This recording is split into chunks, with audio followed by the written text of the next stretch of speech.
a clean, organized area gives you a different thought pattern than when you're in chaos.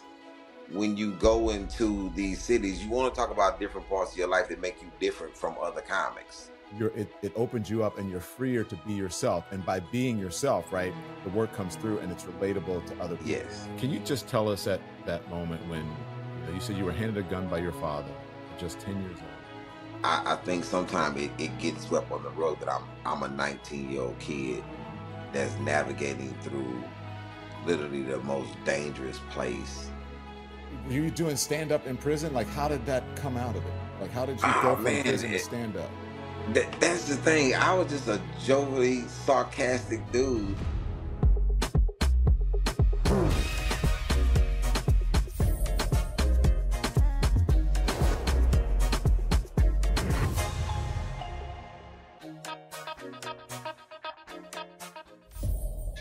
Hi, everyone. Welcome to the Don Lemon Show. Thank you so much for joining us. I am joined today by really one of the brightest and most unique comedians in the industry today is Ali Siddiq, a comedian. He's an author. He's a radio personality who's really frank and honest retelling of his experience. You know, behind bars, let's be honest, it has really made him different and unique in the way that he tells stories. He is critically acclaimed. He has embarked on his own story. It's called I Got a Story to Tell. Ali, thank you so much for being here. How you doing? Oh, thank you for having me. So I wonder, I'm gonna go there right in the beginning. I don't know if it's like, it's like the N word with the hard R or the soft R, because I have a friend named Ali, but then when he wants to sort of more Americanize it, he calls himself Ali. You know what I mean? Or Ali. He calls himself Ali instead of Ali. Yeah. So what are you? Which one are you? Ali. You're the Ali. Yeah. How you doing? You okay? I'm doing fantastic. Oh, one correction. Not a radio host anymore. They fired me. They fired me, Don. What? I don't know anything about getting fired. Who fired you? The radio station, they called me. I was on tour. They called me on a Thursday and said, "We are not renewing your contract." And then I went outside and took a picture of me in front of what was that? The Chicago Theater, and it said Ali Siddiq sold out Friday night. I was like, okay, I'm cool. I'm straight. That's a middle finger. That's a middle finger photograph there, and you sent it to them, right? Now I put it on my Instagram and said I was released today from my job. I'm so sad. And you're sold out. So I have a lot to talk to you about. You're sold out. You got a picture of the sold out thing. You're on tour right now. You're touring cities all over the country over the next 6 months. You got a favorite city? I have three. They tie. I can't pick in between them. You know, home is definitely one, which is Houston, Chicago, and DC. And Dallas is coming up strong. I know that your affinity for Chicago because you think great comedians come out of Chicago. So Houston, Chicago, DC, and you said Dallas. But why those cities? The way audiences react to comedy there is like it's a no nonsense comedy, but they want to enjoy what they're watching, what they paid to see. And I just love testing myself up against DC because they so smart, and that's a very smart audience. In Chicago is a rugged smart audience, and Houston is so diverse and they smart, and Dallas is so business forward. So I can go into different parts of my life because I'm not one thing. You know, I've been off for 2 weeks. I think I've thought about comedy one time because, because you know I'm trying to build this bistro for my daughter. Yeah. I'm helping my son with things. You know, I'm doing family stuff now for the next 2 weeks, and then so I leave tomorrow, and now I'm back to let's talk about comedy every day, and let's Yeah. what's the and when you go into these cities, you want to talk about different parts of your life that make you different from other comics. Right. I'm getting ready to shoot 2 new specials. Even though Domino Effect 3 just dropped, 4 drop on Father's Day, Yeah. but I'm getting ready to go into Dallas to shoot 2 new specials. Look, I'm glad. I want to talk about all of that, and I know the feeling about you haven't really thought about comedy like when you're off. When I left cable news, I didn't think about news, and what was happening for a long time until I had to get back to work, and I was like, oh, I got to go back into this work and know what's going on in the world. But I totally understand that. I want to know though. You said I've heard you say this that you like an audience that knows what's going on in the world. And I think that's why you said you like DC, you like Chicago, you like Detroit, because they are worldly and worldwide in different ways. But that's what you hate about Atlanta because it's all D and P jokes. You know what I mean? Yeah, it's I'm I'm very passionate about stand up, and it's the same with journalism. So I can't stand fake news. Like Right. I don't like really doing interviews with people who call themselves journalists, but they don't do any investigation or any Mm-hmm. research about who they getting ready to interview, which was always a problem when I do interviews with certain people. And I say it now.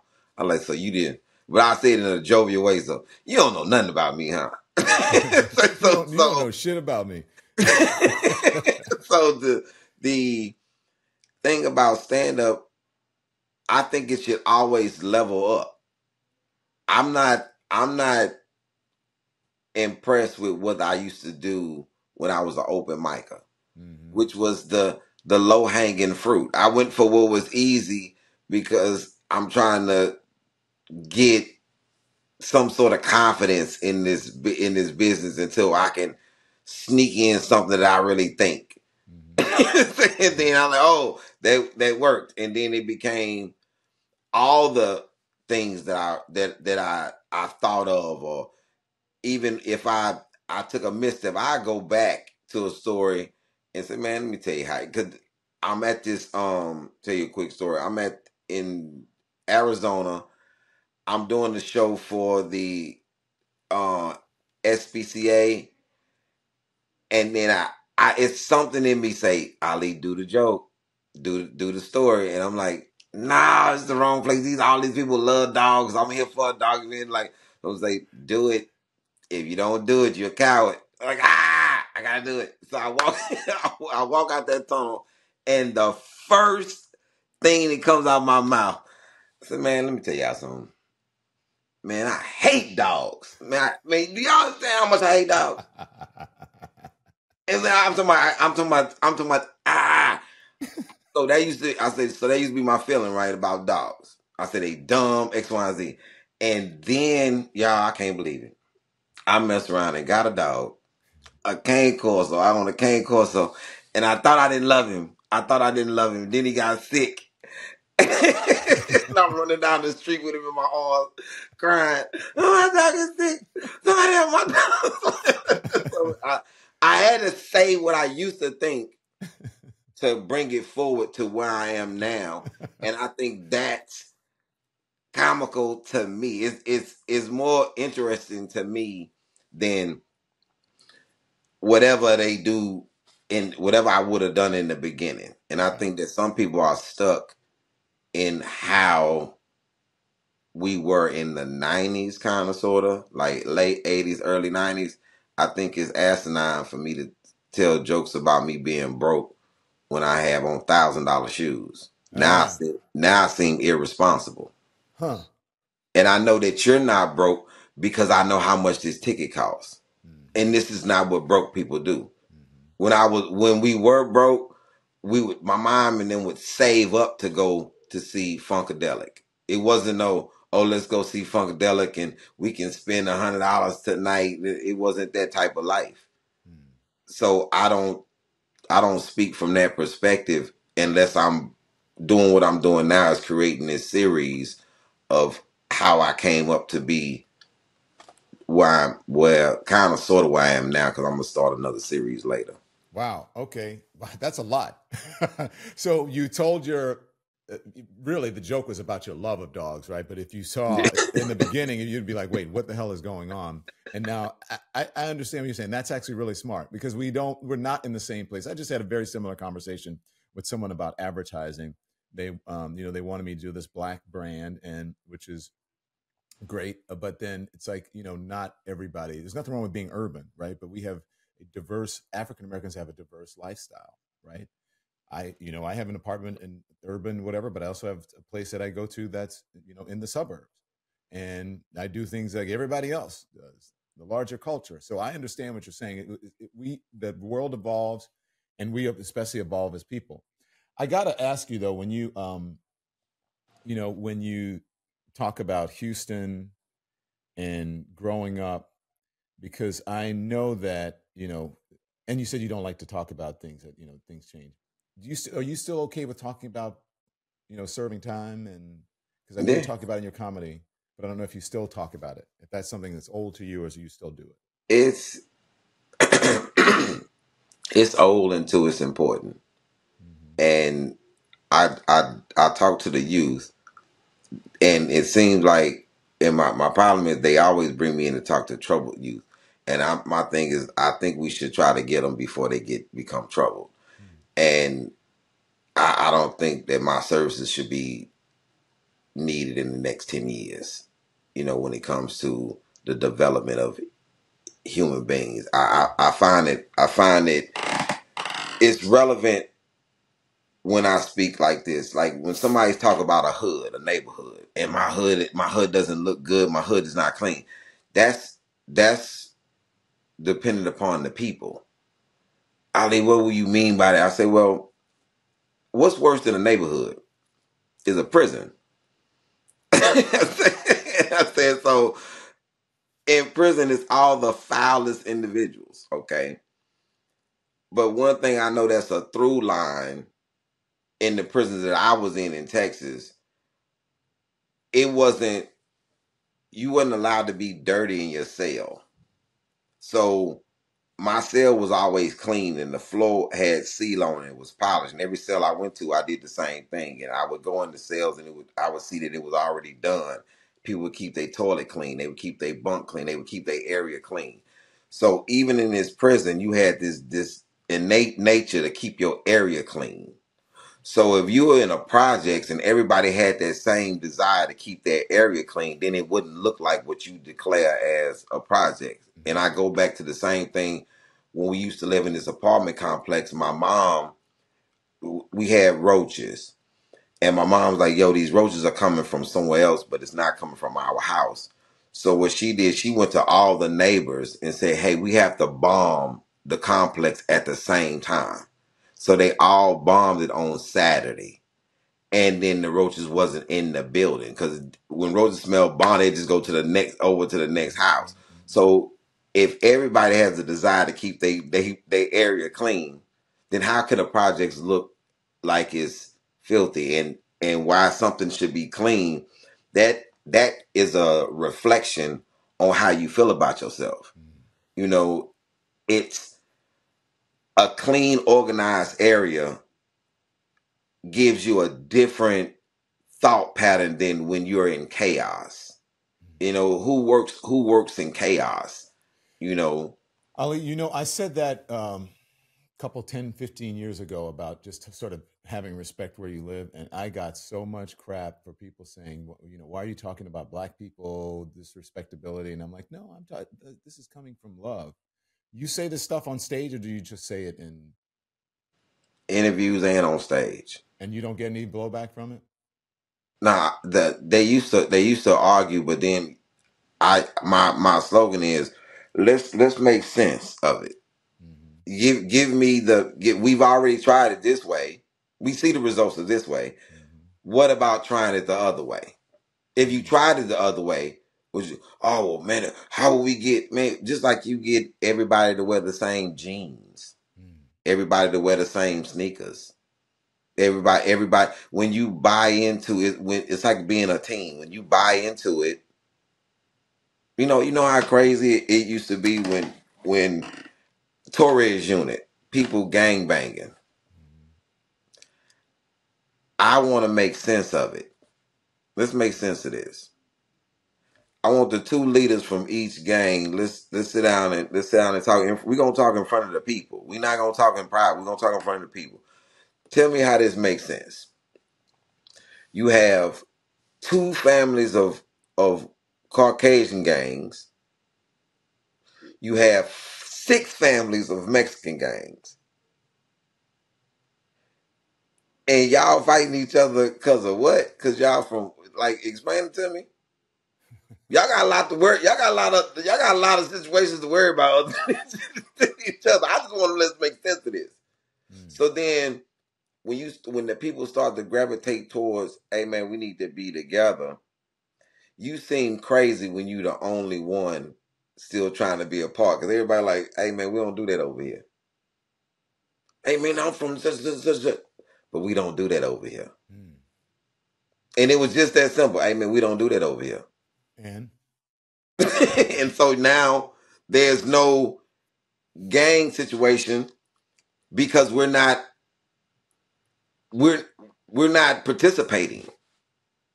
So you can't have it if nobody participates. Like, okay. is this?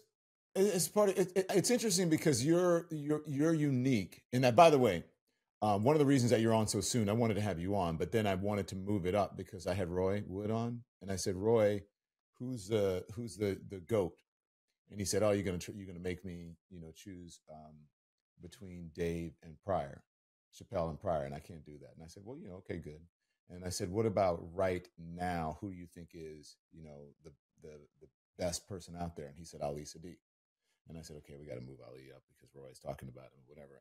And I know that in your comedy, you talk about issues that are important, to journalists. You talk about issues that are important to culture, not only pop culture, but just to the culture, to the society.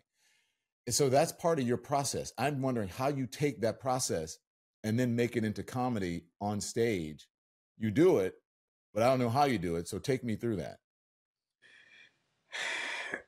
One, let me say I love Roy to death. Big fan, and I'm a huge supporter of his career and his life on and off stage. I think that because I've been asked this question, and it's I know this is gonna seem very simple for something that seems complex, which is crazy. I take the approach of how I always heard stories and subjects being brought up in my family. It's not my method. It's my grandmother, my mother, my uncle. Because I come from a family that brings things up, and so, I'm like, you. This is so left field. Like, what was so? Yeah. So I'm thinking the other day about what my sister called me, tell me that my nephew peeing in the bed. Hey, brother, where is this coming from? I'm just saying, your bladder may be huge. You may outgrow your bladder. Like, say, brother, hey man, my wedding bed, brother. I don't need to bring that up right now. I mean, this is a family function. So my grandmother and my uncles, they bring up things in this manner where it's undeniable that you have to pay attention to what they're getting ready to say, and they're not being offensive. And I think that that's one of the key things in being able to discuss anything.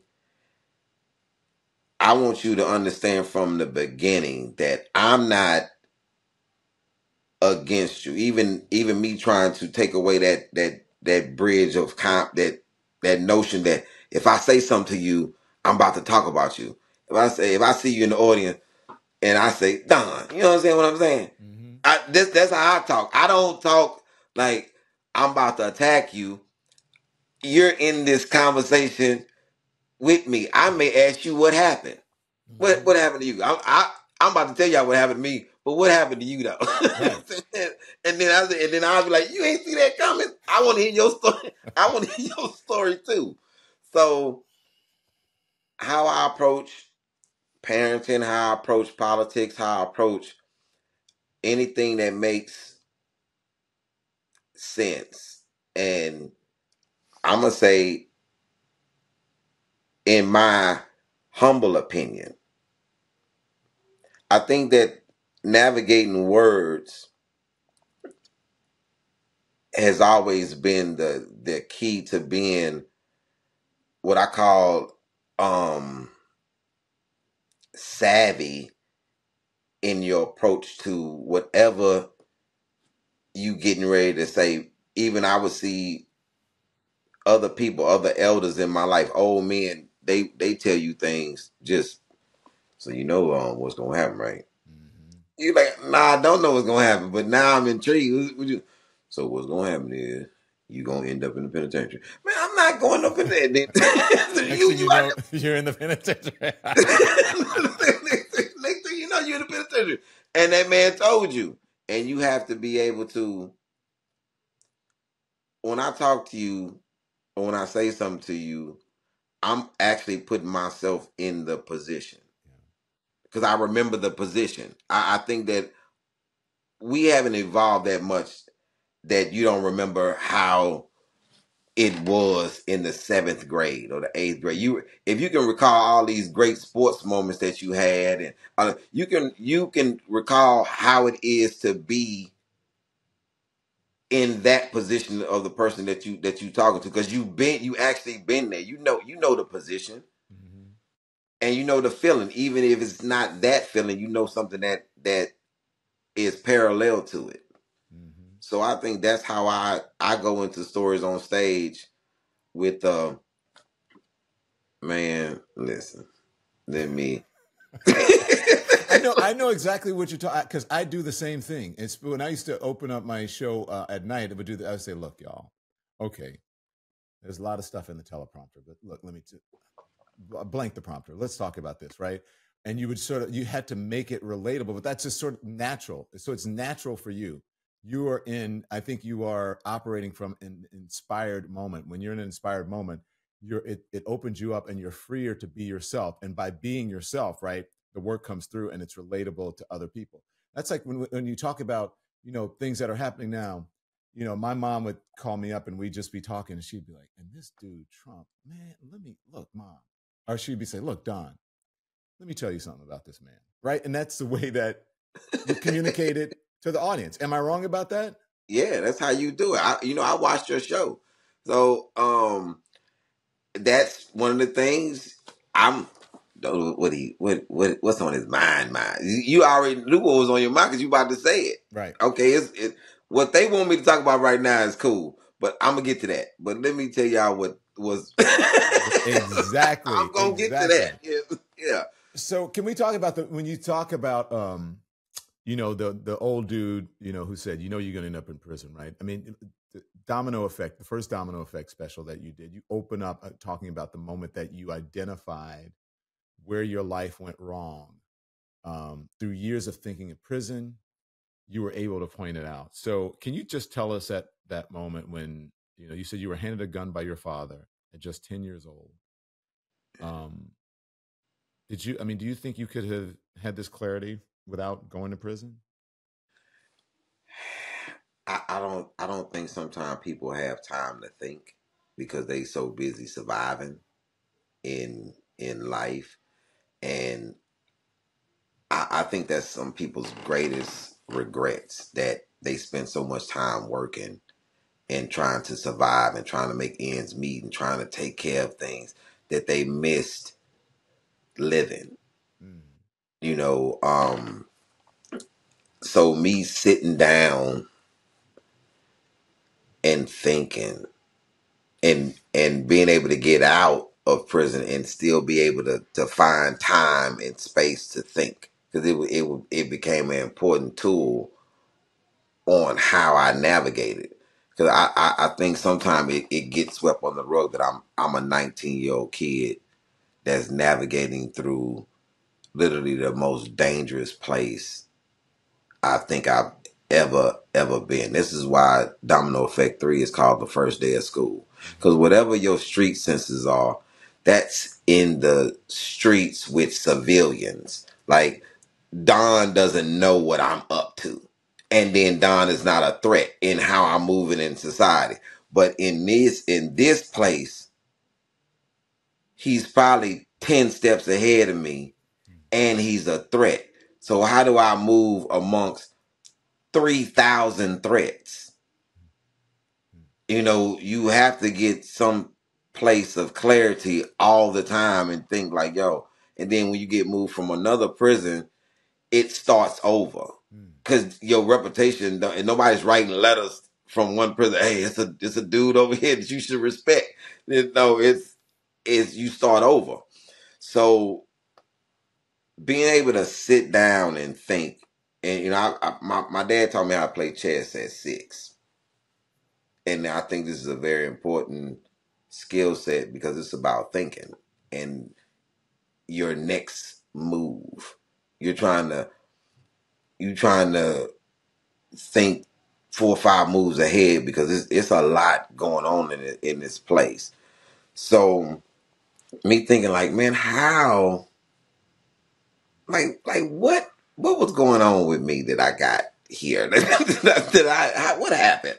And I got up to 8, and I was like, nothing really. I think it was a roller coaster, a domino effect of when my father decided to leave, and my mother was in a position where she like, okay, I'm this young woman. I've been with this man since I was 15. My dad is only months older than my mom, so he was like 16 by months, and they've been together that long. I'm 20 now. I have 2 children. I don't have no advanced education, so I don't have a lot of skills. So I got to navigate this. So my mom was the thinker because she has to take care of 2 children, basically by herself, and my father coming in and out. My mom making a couple of missteps, due to whatever the mindset was at that time to try to to keep a roof over our head. When my stepfather was abusing us, she plotted and navigated to get out of that situation unscathed. So it's just this sitting down, getting a moment of clarity where you can think, a clear moment where you can think and you can say, okay, what happened? What could I change? And I think that decision to go live with my father was the turning point because I was being exposed to things that a 10-year-old shouldn't be exposed to. And then on the other end of that, I'm 10. Just like I tell my 10-year-old, hey man, you don't have enough information to make a decision without discussing it with me. Like, I don't care what the decision is. And you think you do, but you don't have enough information for that. I know, but people always think that they do. So you were able to sit down, I guess, in a quiet place and figure out where you went wrong. And you said that's Yeah. when your dad was it your dad or your stepdad? Your dad handed you a gun, right? Yeah, my dad, moving in with my pops. I'm living with him. My pops is wild. And I moved in with a man who has no parenting skills. Oh. like none. Like zero. Like he's a bachelor, and now he has a kid in his house that he asked for. And it's like, but his example of being a father was like, hey, listen, hey baby, it's basically like we friends. Like, hey man, you live here, I live here, man. Yeah, that's a dad experience. That's a dad experience without a mom. But a couple of things I want to get clear here. So you were with your stepdad, and you said abuse. What are you talking about? What kind of abuse are you talking about? Oh man, this man here, he was. I think because how he was raised, man, you're not supposed to beat no kid like that. Like, a spanking is one thing, but I'm not yours. Then two, hey man, I'm 7, 8 years old, bro. What you trying to prove with hitting me with all your strength with this belt? What's going on with you?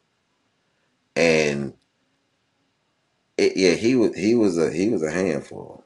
He was a very abusive man.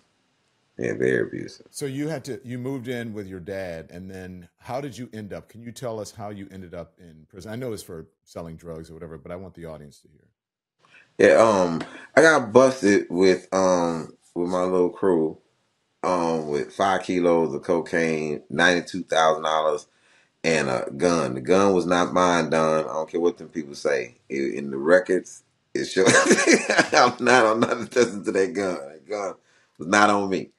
Yeah, that's what I got busted with. 15 years, Yeah, 15-year sentence. and you served how long? 6 on the 15, 6 on a 15, and and then paroled. then parole and probation and all that stuff. You're good now.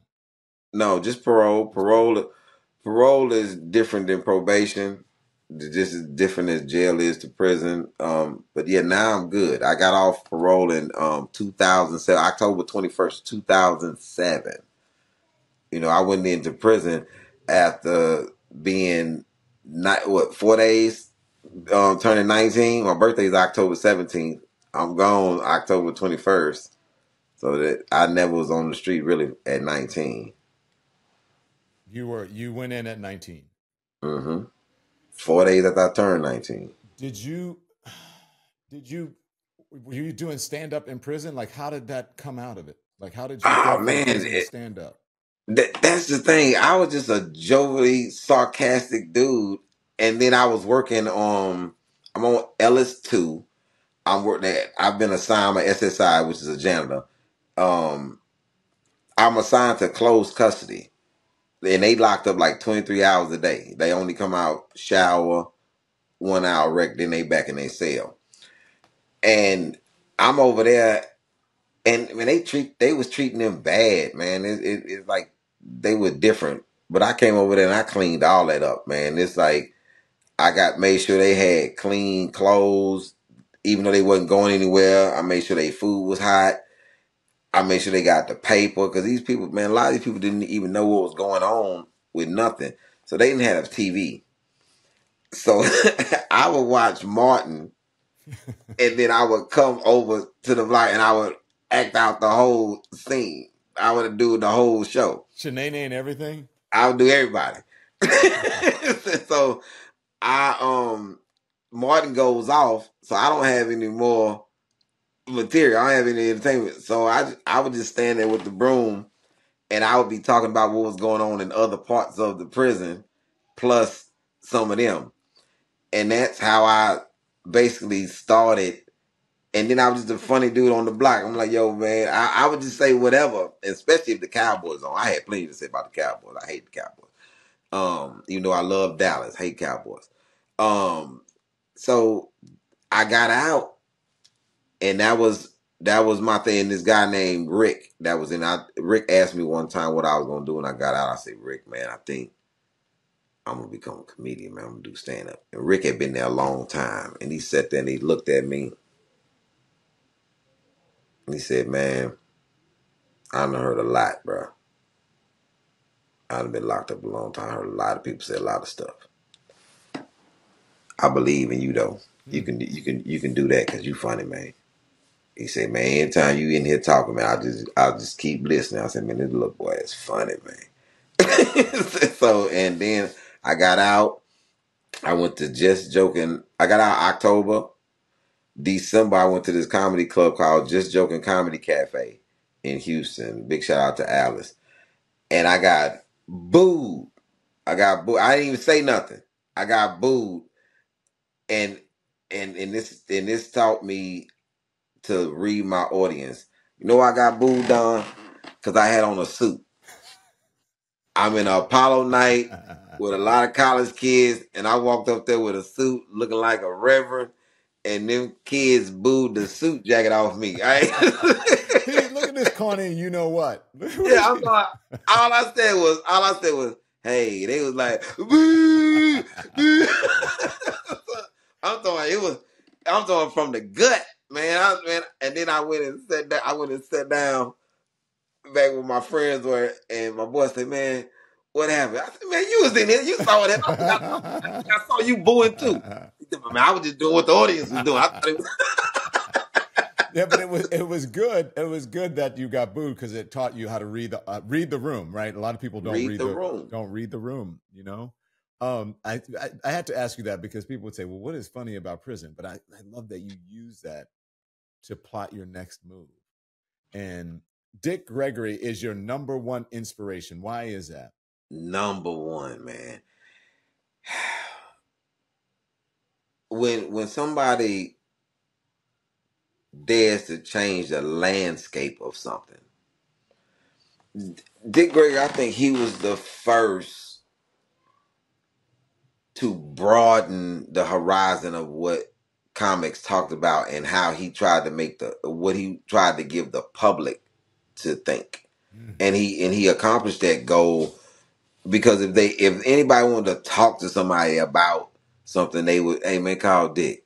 And he was just this wealth of knowledge and how he acquired his knowledge from journalists.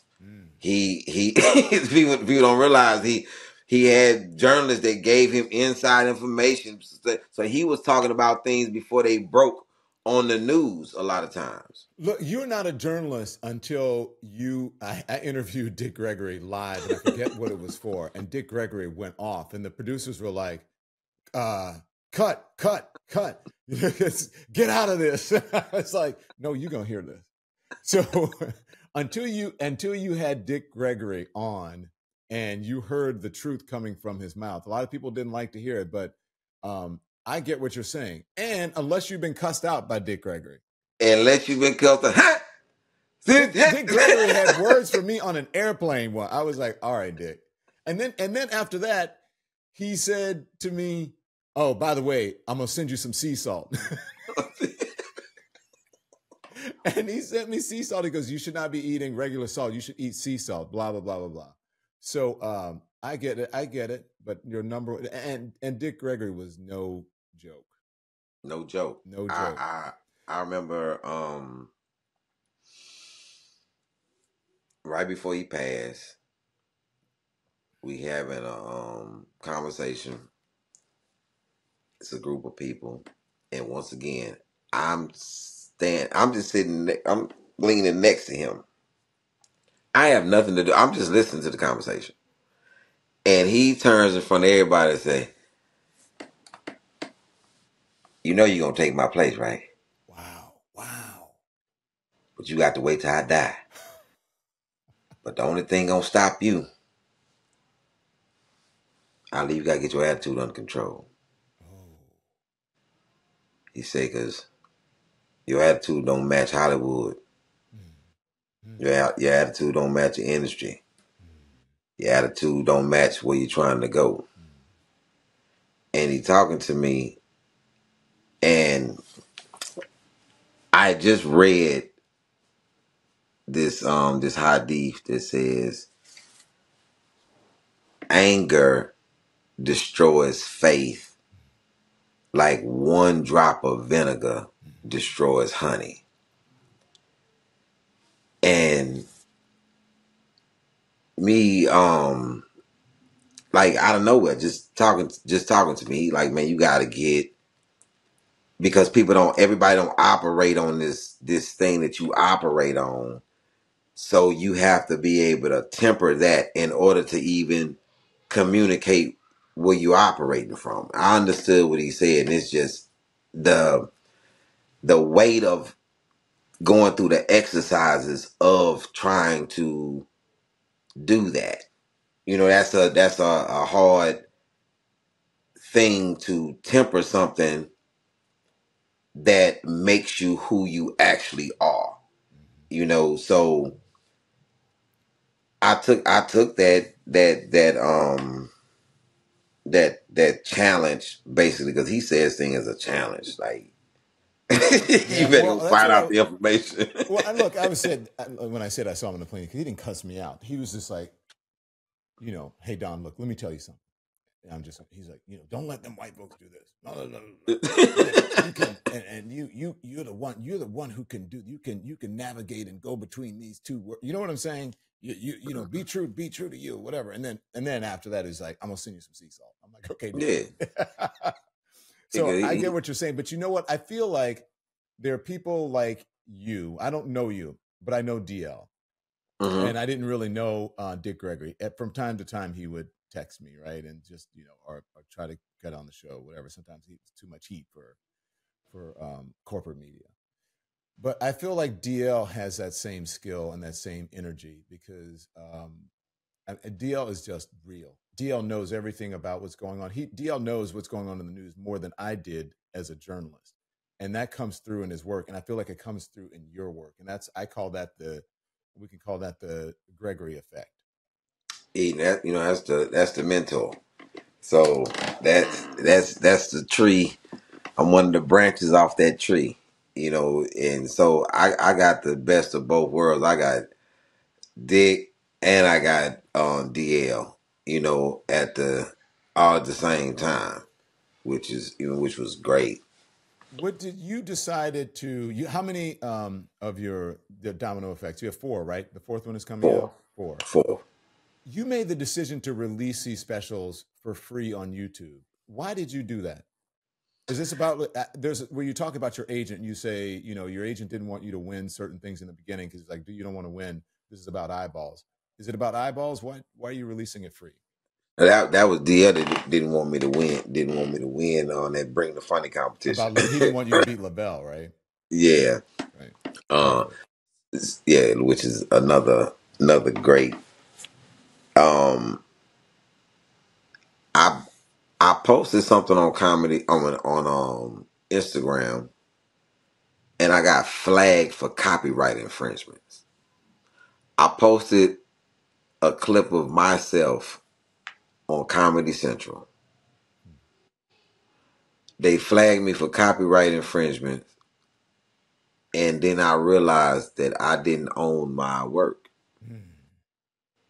And then I would see documentaries, and it would say courtesy of somebody else.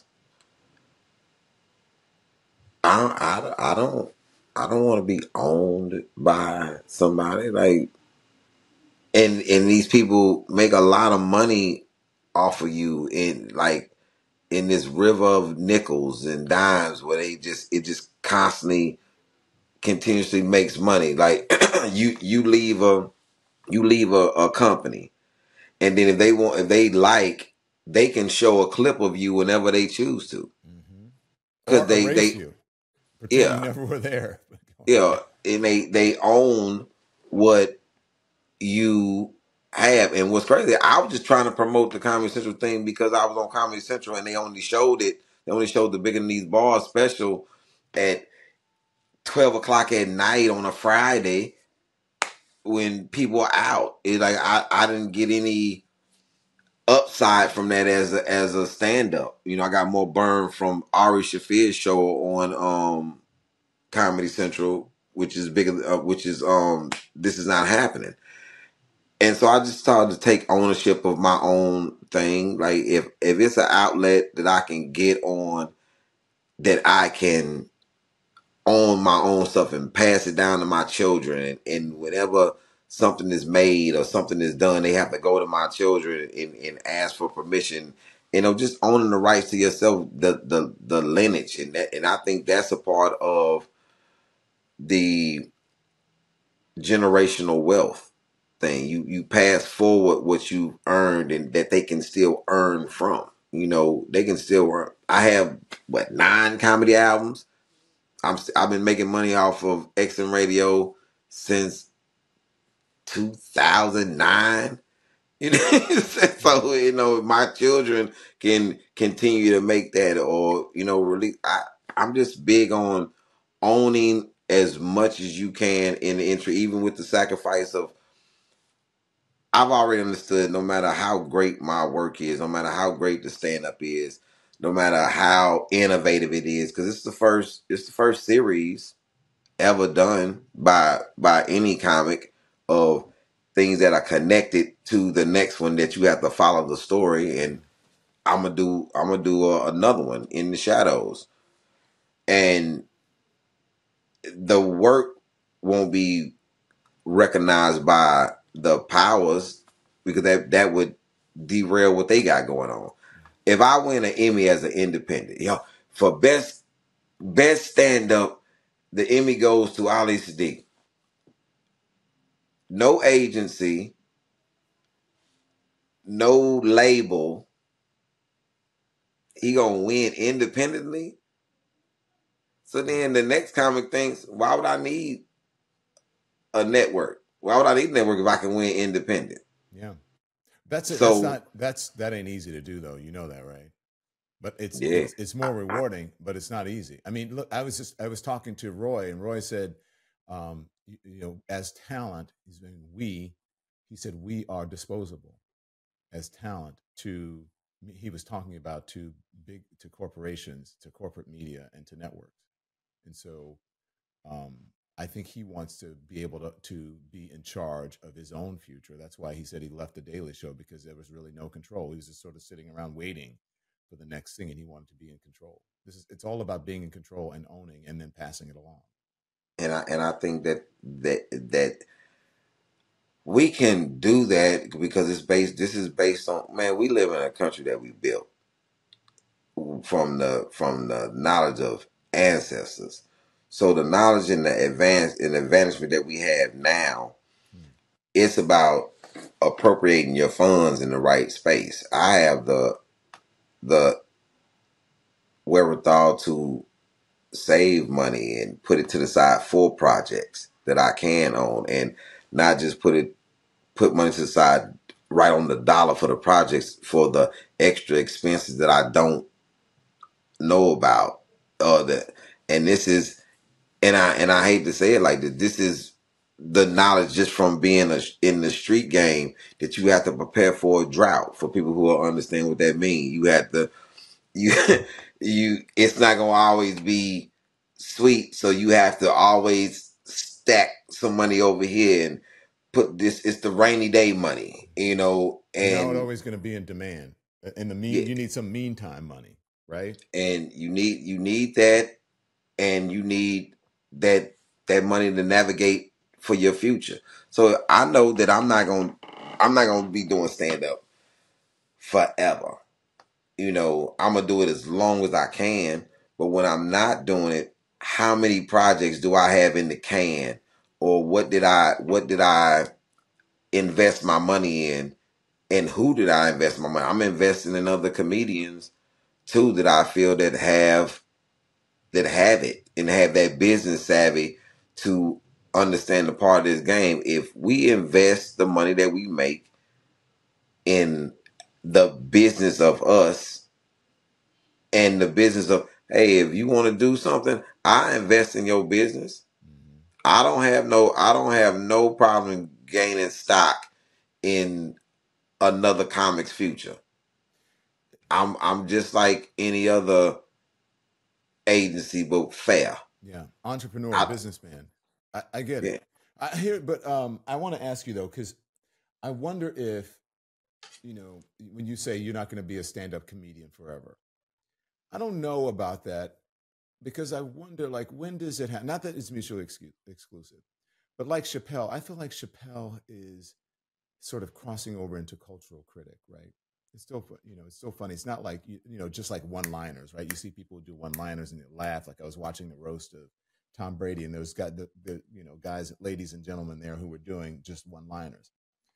But you're not. I don't think you're a one-liner. I don't think Dave is a one-liner, and I don't even think like Jon Stewart is a one-liner. I look at you guys as sort of cultural critics. I like the jokes, but I like the commentary on society. Do you feel like you've evolved into that, or that's where you're going? I think that's where I'm going. And when I say I don't want to do, I'm not going to be doing stand up forever.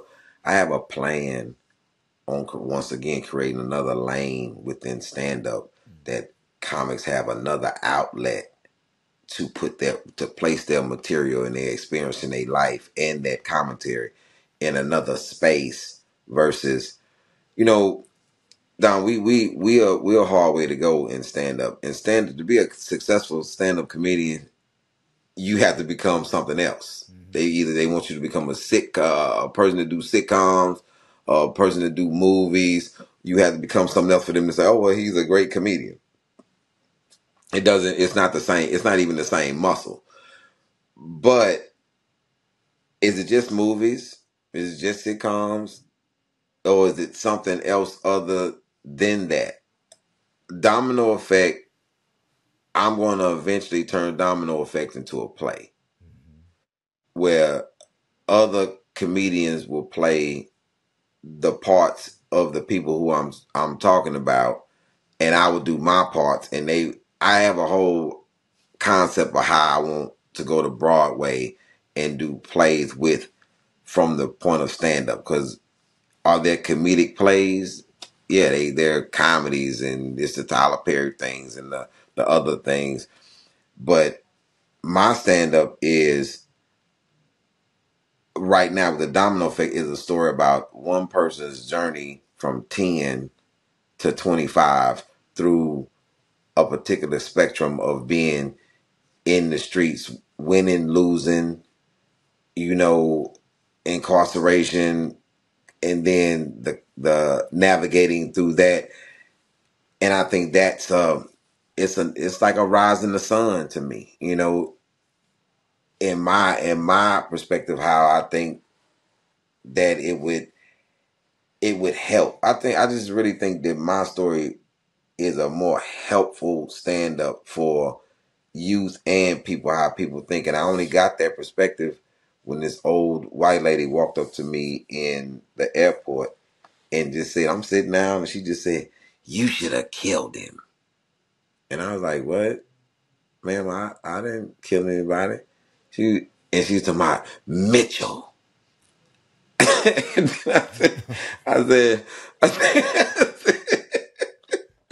said, and I had to. It took me back. She told me about this story. I said I was about to kill the CO on this not happening. I did this story, but I wanted to think about. Is this the story with the mattress and the? Yeah, Yes, yeah. Okay, yes. I wanted to think about why did this mean something to this lady, this elderly white lady. yeah. Mm-hmm. And as I thought about it, how many women have been in a position where they were powerless and somebody used their power to take advantage of them, Mm-hmm. and they never got an opportunity to get back, so to speak, even get any type of redemption from that person, or know if that person ever faced any other consequences by somebody doing that to them. And I think that Mitchell resonated with them in that perspective of, you got back the power, because I was, once he saw me and everything transpired, I was there at that prison for like maybe 6 or 7, 8 more months. He never even said another word to me. Well, this But just so the people watching know that in prison, and then there was someone. Long story short, because some abuse is about power, right? It's not necessarily about mhm, sex or anything. It's about power, and this person sort of dehumanized you and abused you and made you right. They wanted to strip search you and your mouth, and you yeah, couldn't hold up your testicles and all these things, and it was just completely unnecessary. Just using their power because they could in the moment, and then you were plotting how you were going to get back at him or kill him or whatever. You didn't end up doing it, but he knew from the look that, and your boys in prison were like, oh Lord, he's going to end up killing this dude. It's not going to be right. But luckily, you didn't do that, and you're around and you got out. You said, I just want to do my 15 years and I want to get out of here. I'm not trying to cause any trouble. Can I talk to you about some things that are happening now? Because yes, you can. okay, you talked about abuse. You know where I'm going to go with that. I'm talking about Diddy. Did you see the tape? What do you think? I did.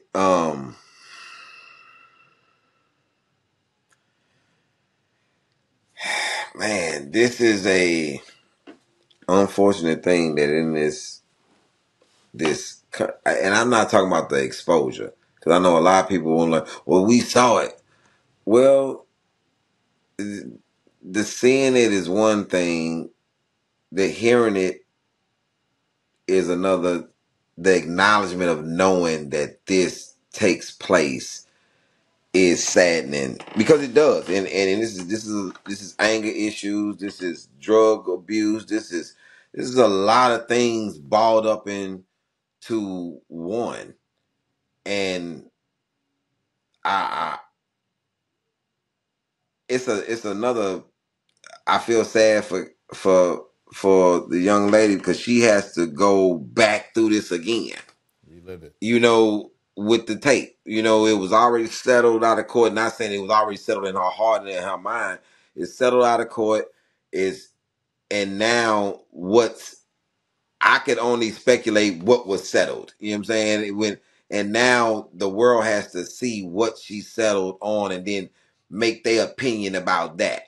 I do my best to try to reserve my opinion away from the thing, because a lot of people cast these stamp opinions, and then they are going through the same thing or doing the same thing or living the same life, even though they casting on this lady. I would hate for my daughter, for the world to be seeing my daughter getting abused after we've gotten out of it, so to speak. Like, we survived it and we're moved on with our life, and now her husband has to answer. It's just a lot Her when children gets to things. see it, and it lives out Yeah, there this is forever. Yeah.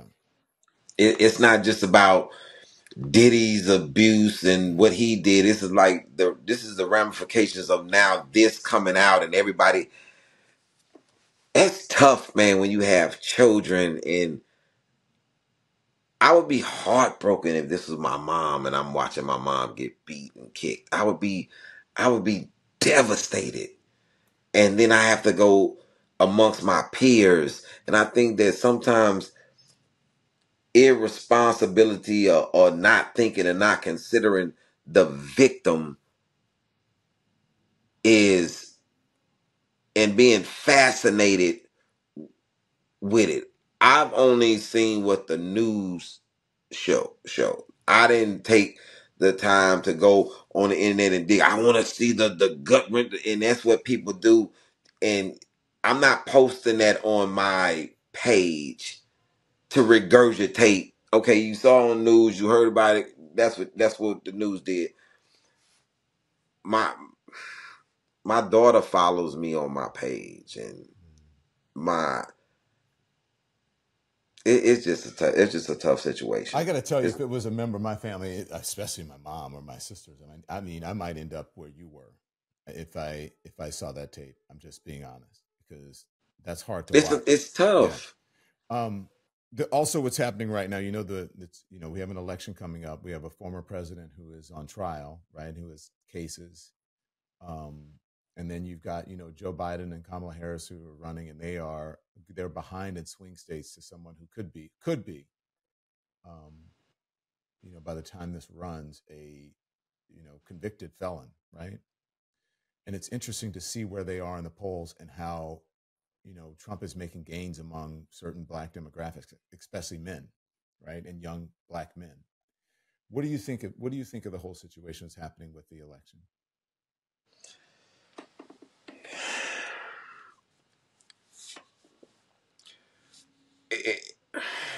So what happened with how he got elected, with going to the heart of rural young white men who feel displaced and this and the third, and then he flips back now with the "I'm with you," the rebel in me, and that's what black men gravitate towards. I'm going to get, because you hear more about, man, I can't believe this boy Trump. Wow, boy, this boy is convicted doing what he going to do. But they're seeing what they would like to happen, because in this country we have been sensationalized up to the point that the bad guy is the best one. And that's Trump is selling the bad guy, in my opinion, to everyone. Look, you see, I'm in court, man. I'm this could almost be, and I'm and I don't know if this is a stretch for most people. This is how my mind thinks. This is like watching John Gotti. If John Gotti was running for president, hey man, I know y'all see what I did, but whatever, man. So he's just got this cachet of, man, I'm a mobster, man. This is what we do, man. And I'm gonna make it better for you. Remember what it was like last time. Now you've been struggling. Now what you think? He's not running as a upstanding politician, and I think that's the part of the thing that Kamala Harris and Joe Biden are not understanding. You running on, and then it's not enough information about what you're doing. And I sincerely believe it's not enough. I don't know what you have done during your term. I really don't, because it's been overshadowed by what he's done and what he's doing.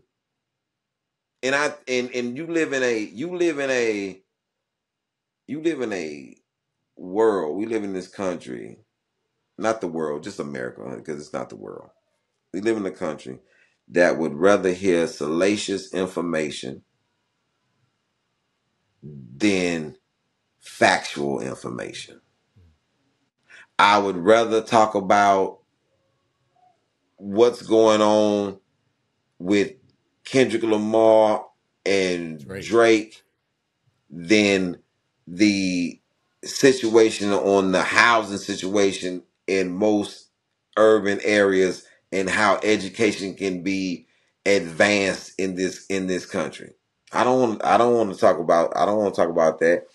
But if you had entertaining conversation about education in this country. So I'm trying to figure this out. So we the smartest country, but we 29th in math and 30th in science and 36th in reading. But we number one on TikTok. I'm trying to figure out how we, so That's why I think the role, though, of a cultural critic from someone like you, I think that I told Roy Wood Jr. when he's talking about making jokes, I said, is this the right time to joke about Trump or whatever? And he goes, well, it's a comedian. I said, well, people in the barbershop listen to you more than they listen to me when I was in traditional news, in legacy media. I said, and so there is a responsibility there, whether you realize it or not. But I also think there's an opportunity for folks like you, for folks like DL, for folks like even Jon Stewart, who's doing it now, and for the Roy Wood Juniors of the world to be able to do that, because that's really what Dick Gregory did. and going back to Dick's advantage. Yeah, Don, this is the advantage. Before you go, this is the advantage. Yeah. He had they journalists viewed him enough to give him information to push and tell him what they're getting ready to do to cement it. Now, man, it would take me 2 years, 3 years to get a message to you if I wasn't coming up. I think that I don't even have Josh. I have Tiffany Cross and Josh Johnson. These are the people who I have in my phone that I can get to. Saying like, hey, tell me what's going on, so I can get this out. Well, you can get me. You can get me. I'll give you the number. I want to ask you this though. Yes, sir. Because this is happening as we are taping this. It says, just in, the former Apprentice producer claims that Trump said, would America buy an inward winning, and that it's on tape. And it's talking about, when they were doing the first Apprentice, and it was Bill Rancic, and what's my dude's name? When it was Bill Rancic and Kwame Jackson. On, and they were like, oh well, Kwame's good or whatever, but will America buy an inward winning the Celebrity Apprentice or winning the Apprentice? Now, what do you think of that? Would it make a difference if that tape actually exists and it comes out? I really don't think that it makes a difference what he says, and I think because it'll be attacked based upon how many people we allow to use it openly. How many non-African Americans, how many non-people of that struggle, how many non-people of that lineage get an opportunity to use that word openly and in private. And I just think that it's not enough of people like me that has an understanding of what my grandmother, my grandfather, and my uncles wouldn't tolerate. I don't care how cool he is. I don't care what he grew up in this neighborhood. No, but you have other people who will say, "Well, you let such and such say they rap it, they do this and that," and man, it's kind of like something that we spoke about when people who tell me how pro black they are, then get mad because they didn't get a mortgage. I said, "You was trying to get a mortgage from who? Oh, you was at the bank? Oh, what? I ain't know you messed with no banks. What are you talking about? That's a white establishment. Like, I thought you was pro everything black, black. Everything black, black, black, black, black. You know what I'm saying? Well, man, I'm just trying to get this. Hey, man, stop trying to get loans, pro black man. Don't you can't. It's a hard way. Hey, man, I love black people, but I got a mortgage. That's not. It's something, man. What I don't. It's man. This is not. It's not like North Carolina. It's not like Tulsa, Oklahoma. I don't. Everything is not encompassing black, black, black. I. I'm too across the board now. But what does that have to do with the N word? About with Trump possibly using the N word? This is my thing. We bring up Trump, but nobody's gonna say nothing about Fat Joe. Nobody's gonna say nothing about all the rest of the people who because they're cool or because they do certain things, they use a word and they Dominican, they understand. Nobody understands what we went through. That wasn't us. No, you can't say somebody else understands. But in this America, people are cool. How can I? It's crazy for me to say I can have my own. Hey, me, I'm totally against it, but I don't have white friends that say it either. That's cool with saying it around me. I don't give people a pass. I don't give Hispanics a pass to say it. I don't give everybody. I don't have this conversation with people. I'm still one of the people who's still offended by when I watch Chris Rock and Ricky Gervais, and Louis C.K. Have a discussion and they just they just N-word this and N-word that, and Jerry Seinfeld is looking like, what? Like, what's happening? Because his best friend is black, George Wallace. Mm-hmm. So, but Chris is sitting there like, yeah, but see, I'm not in that environment because I already know what's going to happen. So hey, bro, because I don't, and it's going to happen because it is. Not just because I'm so black. I don't do that to you. I don't sit around and say derogatory terms about you. I don't. So you just think that the proliferation of that word, you don't like it. You don't like people using it, especially people outside of the culture or even in the culture. Of non connection. Oh, I get you. I get you. It's used too much. I think people do get too familiar with it. I see people who is too familiar with it and they are not of the culture. And they think like, because I hang out with black people, because I'm cool with black people, because I'm in that circle all the time, because I'm a comedian and I'm around a lot of black comedians, that I'm cool that I could use that word or be okay when other people use it around me. That right. I get you. That's the measurement. But it's weird. It's weird. And people say, well, that's just how people talk. You would have never said that around Dick Gregory. Right. You're not gonna go talk to Farrakhan. I don't care who you are that's of another culture. You're not gonna go talk to Farrakhan and say that.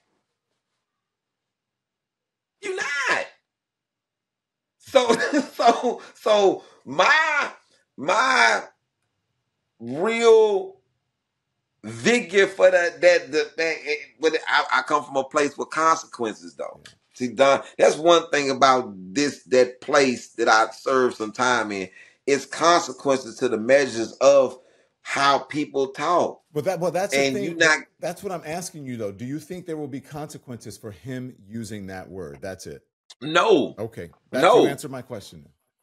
Yeah, That's I what I'm answered. getting. I said that earlier. I said he gonna get away with it because of how man. It's just Yeah. it's no consequences. It's just no. This society is literally made up of actually no. I thought he was. I thought it was. It was just mere banter when that man said I could go out and shoot somebody and get away with. He ain't lied yet. I'm trying to figure out when because of this. Didn't the man lose his whole? Didn't the man lose his whole NBA team behind that? You're talking about Sterling. Didn't he lose his whole team behind it? Uh, yeah. He had I'ma consequences. watch and see. Donald Sterling. I'ma watch and see. Are the African American people who are supporting him? Because I'm not surprised by his language. If the African American people that's supporting him, are they gonna stay in support, or they gonna put? And then I know people gonna come to me with what's the other options. Now that's what some other stuff because we need a strong independent to come from another angle. We need a truth party. Hey man, I'm running on truth. I ain't running. I'm not running on. I'm not running on nothing else. I'm running on truth. Hey man, listen. I'm gonna try to fix the water. I ain't gonna get it done in my first. I ain't gonna get done. Hey, I'm gonna try to fix the unemployment. You know what I'm saying? Yeah. I'm gonna do I'm my. gonna do my I'm gonna do. best. I'm. I'm gonna do Hey my man, this is. level I'm gonna best. do my best campaign, baby. You know what I'm saying? I'm running on truth, and I'm gonna do my best. You know what I'm saying? Yeah. Hold my feet to the fire. Let me ask you this before we get out of here. What do you got? Anything that you want to tell? You feel like you said everything, and I want to hear about what happens with your next special. What happens with the Domino Effect? the domino effect will end and on Father's Day, and then I'm gonna shoot two new specials just for fun. I have it's called My Two Sons, and then I'm Not Handy, and then we go into the next series is In the Shadows, and In the Shadows, I think this is gonna touch a lot of people across the board because it's an understanding of how people navigating the world trying not to be seen because of whatever their situation is. My situation is I'm on parole and I'm under this cloud of anybody could call in and say I did something to them and then they gonna come pick me up. This is a violation of my parole. And but I'm trying to be in a public business, but I'm trying not to be known. And I'm not trying to come in on I'm a convict. So I'm not even sharing that part of my life with people. I'm not even giving people my name. I'm not giving you where I'm from. I'm not giving you anything that can connect you to me because I'm on parole. And I can't risk you saying something to me. I have a daughter. Her mama don't really know my middle name because it's just Lord, I'm just letting you. Ali, that's you're complicated, man. Hey, real quick, just yes or no. Would you ever run for anything? Yes. Yes. You think you might? I have a strong, healthy appetite to take the smear of how black people don't get into politics because politicians are crooked. But what if you're not though? Mm-hmm. What if you get in and you're not, and you do it the right way? And you hire people and you put people on your team that want to do it the right way, and you have the best interest of your community. Because I still think this, and this is what I lean on. People, your number one commodity. America doesn't understand this for some reason. The number one commodity in America is its people, its consumers. You have to, there's no me without other human beings. There's who's watching this show. If there's the number one commodity is the people. Mm-hmm. And if you love the people and you nourish the people and you take care of the people, you will never want. Mm-hmm. So if I got into office, if it was my city, my town, if it was America, I'm going to give the people what they actually need to flourish in their environment. And everybody doesn't need everything. Yep. And we understand that. I think that you're right. It's always a people. I'm glad that you operate from that premise. That's where I operate from, because for most people, it's money, and that's the wrong attitude to have. It's nice to have money. Ooh.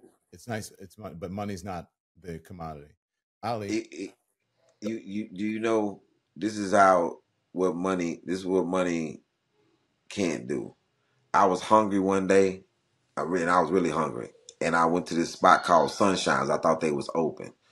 I walked in, and Mr. Sunshine was in there, and he said, "Ali, we closed." I said, "But I'm hungry," and and he went to the back and got this styrofoam carton and filled it with this garlic kale that he makes, and he fed me for free. Because he understands I'm a part of the community, I'm a part of the people. He just wanted to feed the people. It wasn't about the money. Hey man, we closed. And I was like, but I'm hungry. And then my money wasn't no good there. He's like, man, I feed my people though. That's one of Dick Gregory. That was one of Dick Gregory's favorite spots in Houston was Sunshine's. well, I like the way you feed the people with knowledge and through humor. And so I appreciate it. I hear is that your kids in the background? Tell them I said hello. Your daughter in the background. Tell I didn't even. I'm so locked into what we talking about. I ain't even hit. Hey man, you be well. Thank you. I really appreciate it. Okay, and let's talk and continue to talk. And I want you to come back. All right. Thank you, brother, very much. Thank you very much. Thanks for watching the Don Lemon Show.